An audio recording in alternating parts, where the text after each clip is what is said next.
कर्पूरगौरं करुणावतारं संसारसारं भुजगेन्द्रहारं सदा वसन्तं हृदयारविन्दे भवानी सहितं नमामि। ॐ श्री सदासाम्ब शिवाय नमः। ॐ श्री सदासाम्ब शिवाय नमः। ॐ श्री सदासाम्ब शिवाय नमः। श्री गणेशाय नमः। श्री गणेशाय नमः। श्री गणेशाय नमः। आलम्बे जगदालम्बे हेरम्बणां भजं सुष्यन्ते तत्सात् मृत्युवार्धया यत्कृपालो मात्रण मूको भवत् पंडिता वेत्सा श्रीराम तांबाड़ी बीड़ां क्रां भजे।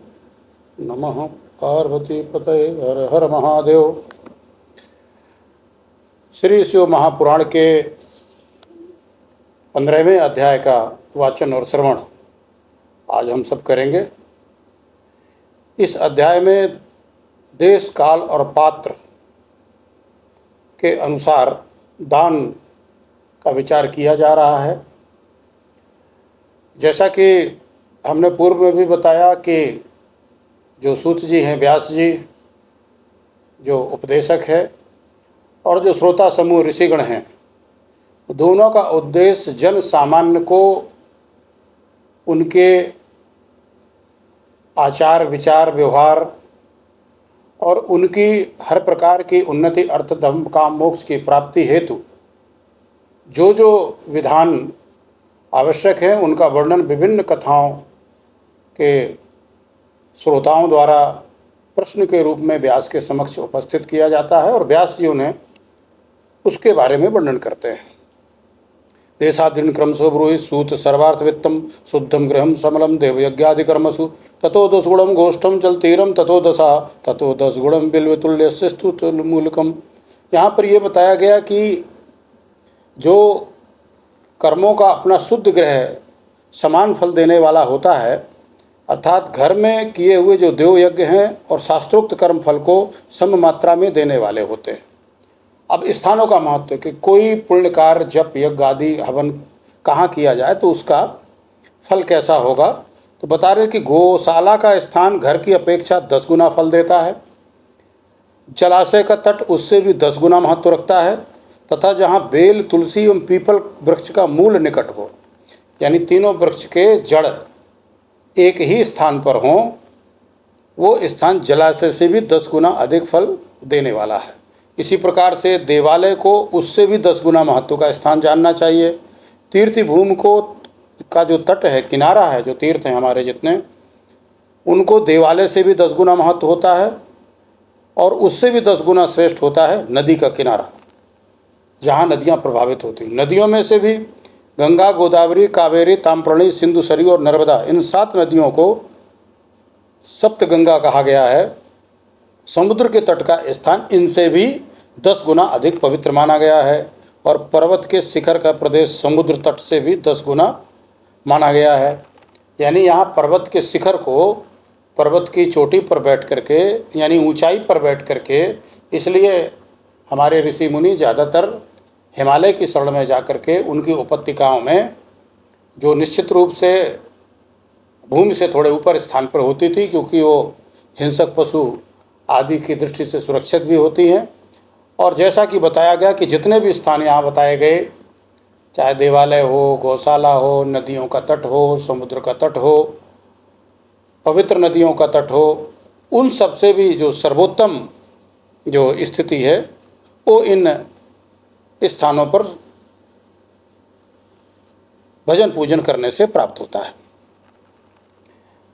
बता रहे हैं कि कृते पूर्ण फलम गेयम यज्ञ दानादिकम तथा और त्रेतायुगे त्रिपादम च द्वापरे अर्थ सदा स्मृतम कलौ पादम तु विज्ञम तत्पादोनम ततोर्धके। यानी सतयुग में यज्ञदान आदि कर्म पूर्ण फल देने वाले होते हैं, ऐसा जानना चाहिए।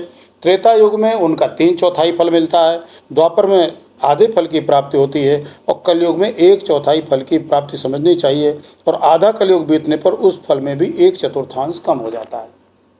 यानी जो पुण्य कर्म सतयुग में किए जाते हैं पूरा फल देते हैं, त्रेता युग में 1/3, द्वापर में आधे हो जाते हैं और त्रेता में मतलब 3/4 और द्वापर में आकर के आधा हो जाता है और कलयुग में आकर के 1/4 फल होता है। क्यों?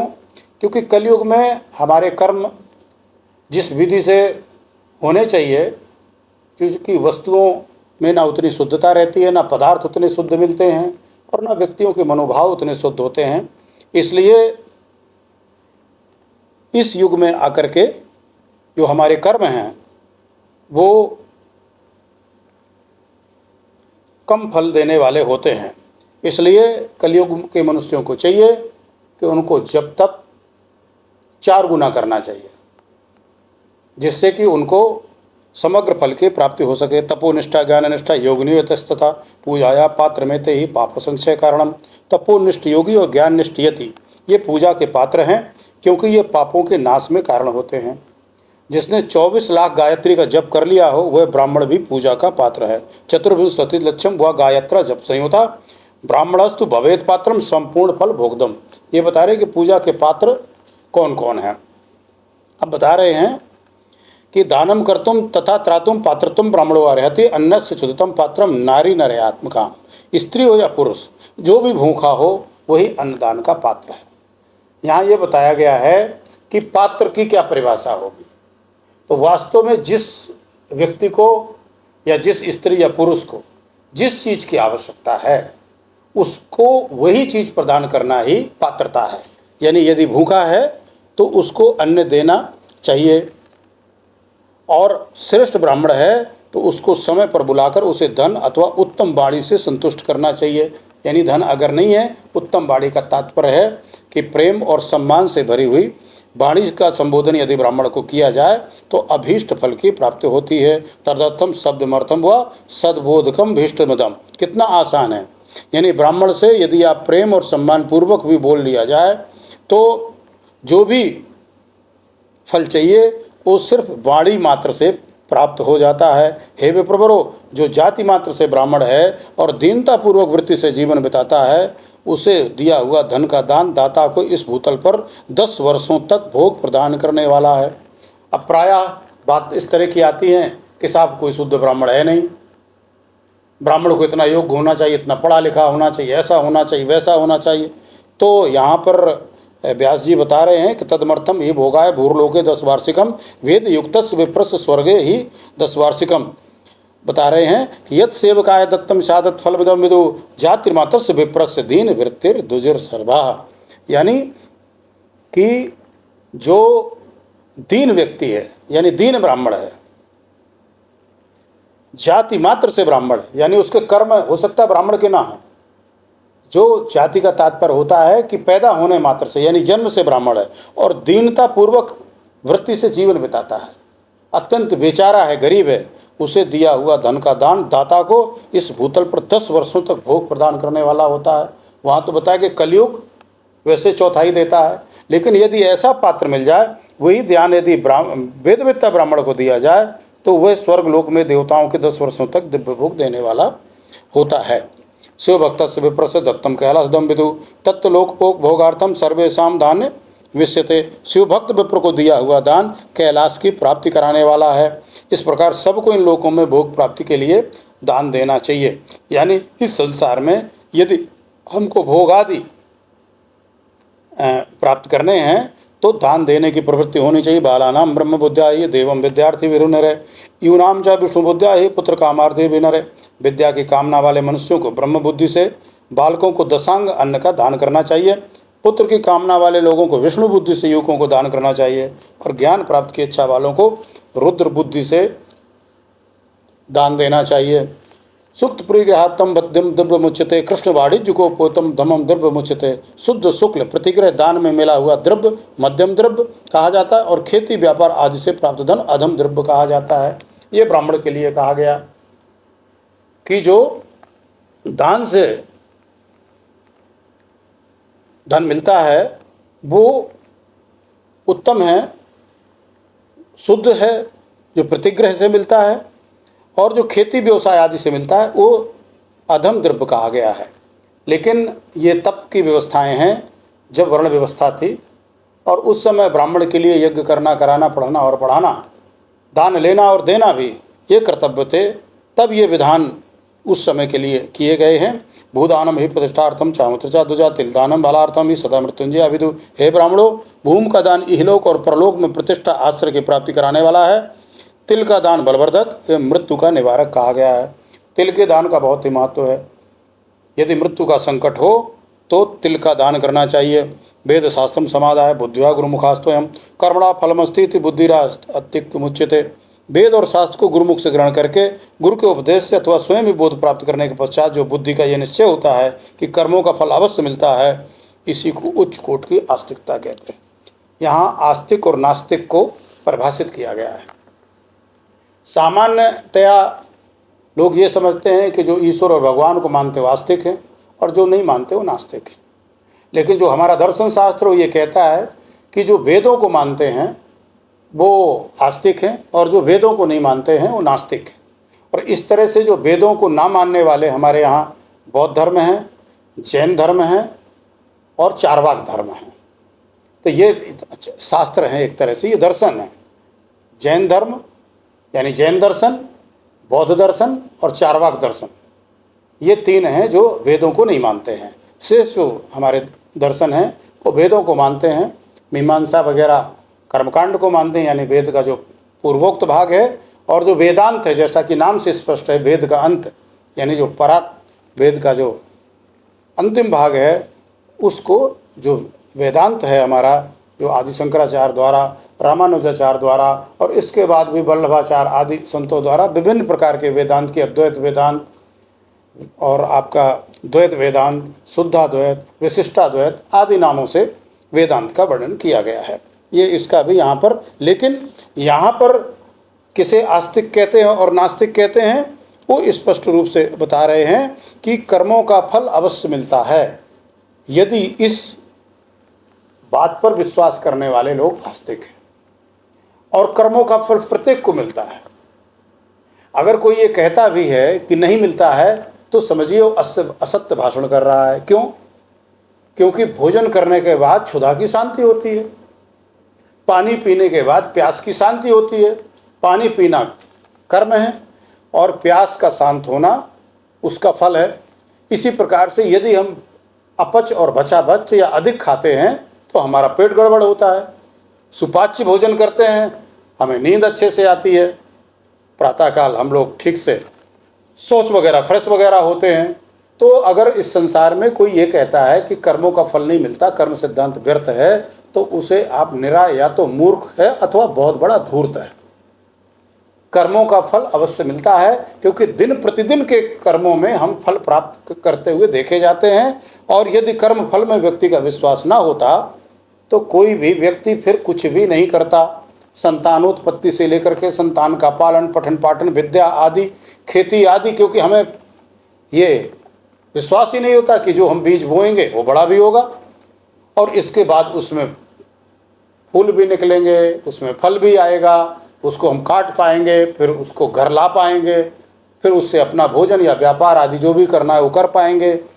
तो अगर व्यक्ति को ये विश्वास नहीं हो तो यही तो कर्म फल पर विश्वास है कि जो किया जा रहा है वो आएगा, वो हमको मिलेगा। तो दैनंदिन जीवन में हम मानसिक, वाचिक और कार्मिक यानी मनसा वाचा कर्मणा, मन से, वाणी से और शरीर से जो भी कार्य करते हैं उनके फल अवश्य मिलते हैं। विभिन्न ग्रंथों में कहा गया अवश्यमेव भोक्तव्यम कर्म कृत शुभाशुभम, हमें अच्छे और बुरे दोनों कर्मों को भोगना ही पड़ेगा। और इसको ना मानने वाले का कोई अस्तित्व इस पृथ्वी नहीं है। इसलिए इस संसार में कोई भी व्यक्ति नास्तिक नहीं है। नास्तिक क्या ही नहीं, जीव जंतु आदि भी नास्तिक नहीं है, क्योंकि वो भी भले ही क्षुधा पूर्ति के लिए या आत्मरक्षा के लिए कर्म करते देखे जाते हैं। आत्मरक्षा के लिए कमज़ोर जीव पलायन करते हैं, भागते हैं जब उनको हिंसक जीव खदेड़ते हैं, और हिंसक जीव अपने भूख की शांति करने के लिए अन्य जीवों को अपना शिकार बनाते हैं कि जिससे उनकी भूख शांत हो।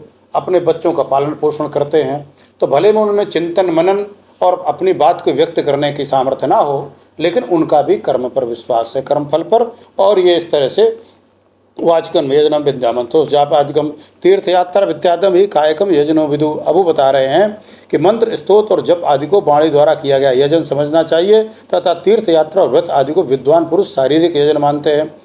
जिस किसी भी उपाय से थोड़ा या बहुत देवतार्पण बुद्धि से कुछ भी दिया अथवा किया जाए, वो दान या सत्कर्म भोगों की प्राप्ति कराने में समर्थ होता है। यानी चूँकि यहाँ पर दान और आदि का जो विवरण दिया गया, तो व्यक्ति की इस दान आदि करने में मति कैसे बने, उसका विश्वास कैसे बने, उसके लिए आवश्यक था कि इस आस्तिकता को परिभाषित किया जाए। और आस्तिकता को कर्म के सिद्धांत से परिभाषित किया गया। तपश्चर्या तजानम था कर्तव्यम वयम तदा सदा प्रत्यस्यम प्रदातव्यम सुवर्णम गुण शोभितम। तपस्या और दान, ये दो कर्म मनुष्य को सदा करने चाहिए तथा ऐसे ग्रह का दान करना चाहिए जो अपने वर्ण यानी चमक दमक या सफाई और गुण सुख सुविधा से सुशोभित हो। देवानाम तृप्त्यर्थम सर्वभोग प्रदय बुधे इहाम उत्तरोत्तरम जन्म सदा भोगम लभेत बुधा ईश्वरार्पण बुद्धिया ही कृत्वा मोक्ष फलम लभेत। अब बता रहे हैं फिर मोक्ष कैसे मिलेगा, क्योंकि जो हम पुण्य कर्म करेंगे उसमें तो ये है कि साहब हम पृथ्वी में भोग करेंगे या देवताओं जैसे स्वर्ग का भोग करेंगे, लेकिन यदि किसी को मोक्ष चाहिए तो उसे क्या करना होगा, उसका भी उपाय बता रहे हैं कि ईश्वरार्पण बुद्धिया ही कृत्वा मोक्ष फलम लभेत। यदि ईश्वर अर्पण बुद्धि से यज्ञ दान आदि कर्म करके मनुष्य मोक्ष फल का भागी होता है। यदि हम ये कर्म करते हैं और उसमें हमारी ईश्वरी बुद्धि हो कि ये सारी सामर्थ्य हमको परमात्मा ने दी, ये सोच भी हमको परमात्मा ने दी है और ये परमात्मा का परमात्मा के लिए ही हम समर्पित करते हैं, इसमें हमारा कुछ भी नहीं है। तो दीयम हे वस्तु गोविंदम तुभ्यम समर्पयामि।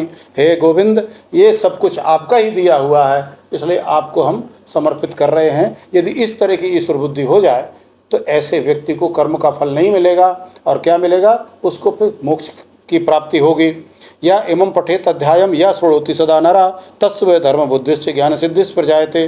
जो मनुष्य इस अध्याय का सदा पाठ अथवा श्रवण करता है उसे धार्मिक बुद्धि प्राप्त होती है तथा उसमें ज्ञान का उदय होता है। इति श्री शिव महापुराणे प्रतिभायाम विद्येश्वर संहितायाम देशकाल पात्रादि वर्णनम नाम पंचदशोऽध्याय। इस प्रकार श्री शिव महापुराण के अंतर्गत प्रथम विद्येश्वर संहिता में देश काल पात्र आदि का वर्णन नामक 15वां अध्याय पूर्ण हुआ। आज सिर्फ यहाँ तक, और हम भगवान शिव को उनके सपरिवार को साष्टांग दंडवत करते हुए प्रार्थना करते हैं कि हे प्रभु, इस कलयुग के प्राणियों को आप सद्बुद्धि प्रदान करें, हम सब लोग आपकी सेवा में तत्पर हों, आपके निर्देशानुसार ही, आपके इच्छानुसार ही हमारे सारे कर्म हो प्रभु, और ये मानव शरीर सफल हो और हमें अपना शिवलोक प्रदान करें, अपना सामीप्य प्रदान करें, अपना सालोक्य प्रदान करें, अपना सायुज्य प्रदान करें और मोक्ष प्रदान करें। इसी प्रार्थना के साथ नमः पार्वती पतये हर हर महादेव।